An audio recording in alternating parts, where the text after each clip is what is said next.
ficava muito pensando assim, né? Eu ficava com muita raiva, Ana, muita raiva mesmo, de quando, enfim, indo para o meu trabalho, eu via as pessoas, sei lá, aglomerados em algum cantinho, sem máscara, na praia e tudo. Eu falava, gente, é um absurdo isso, né? Porque essas pessoas estão fazendo isso, a gente não consegue liberar as pessoas para a vida, né? E isso é muito ruim.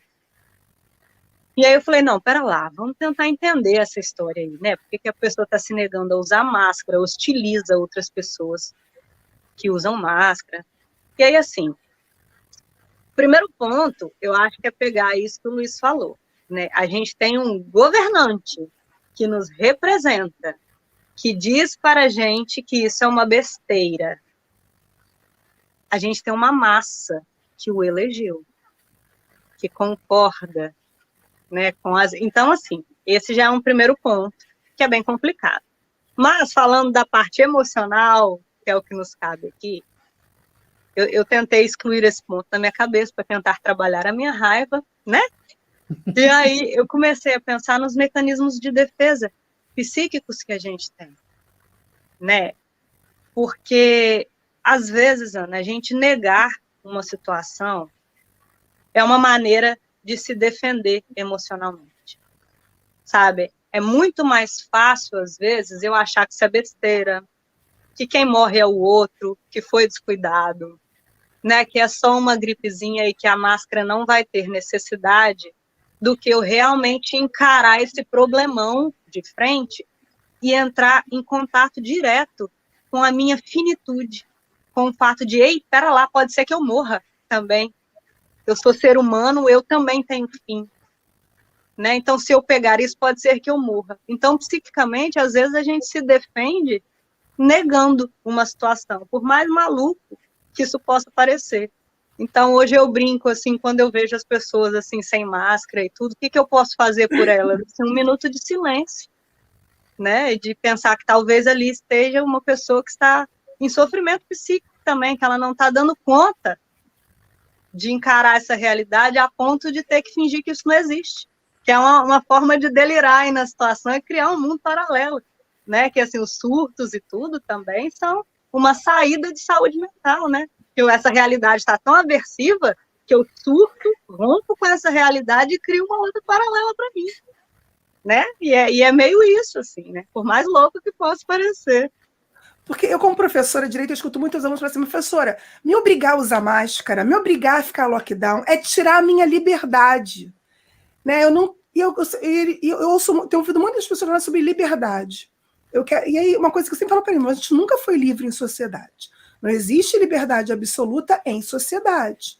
Nós temos uma liberdade limitada. Por exemplo, quando você compra um carro, você tem que fazer o licenciamento dele, você tem que ter carteira. E todas essas regras são diminuições da sua liberdade.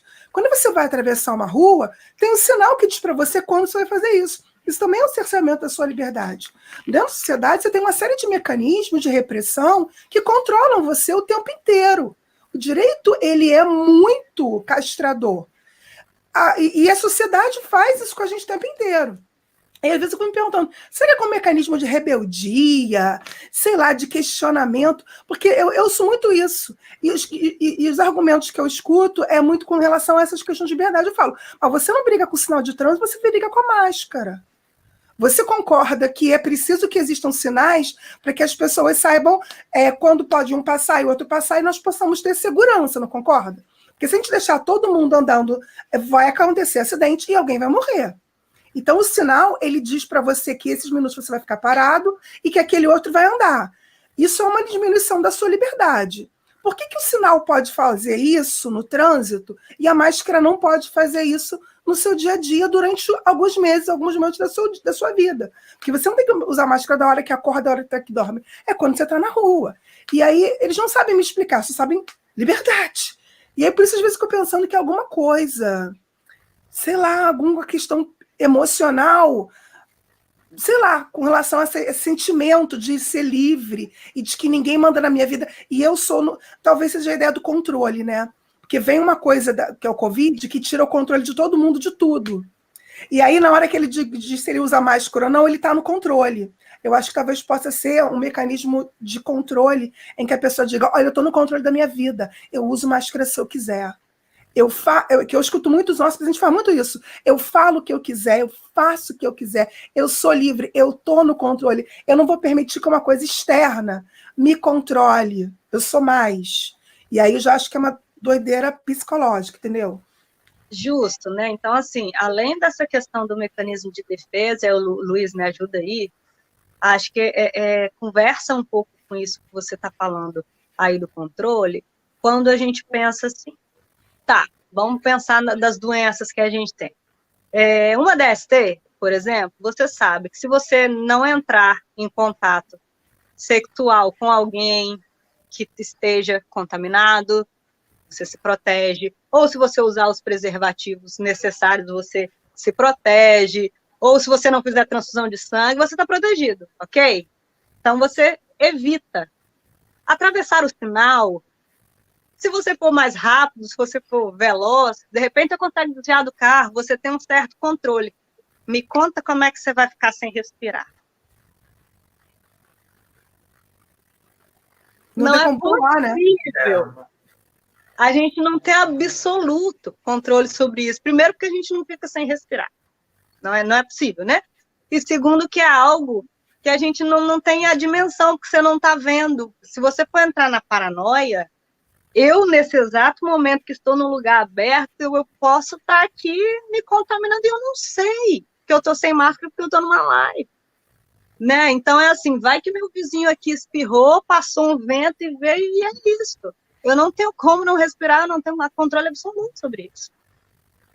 Né? Esse é um outro ponto da Covid. Esse é um outro ponto da Covid. Saiu uma reportagem um tempo atrás que um físico da vida, aí, um cara desse, ele fez um cálculo pelo volume da molécula do vírus lá.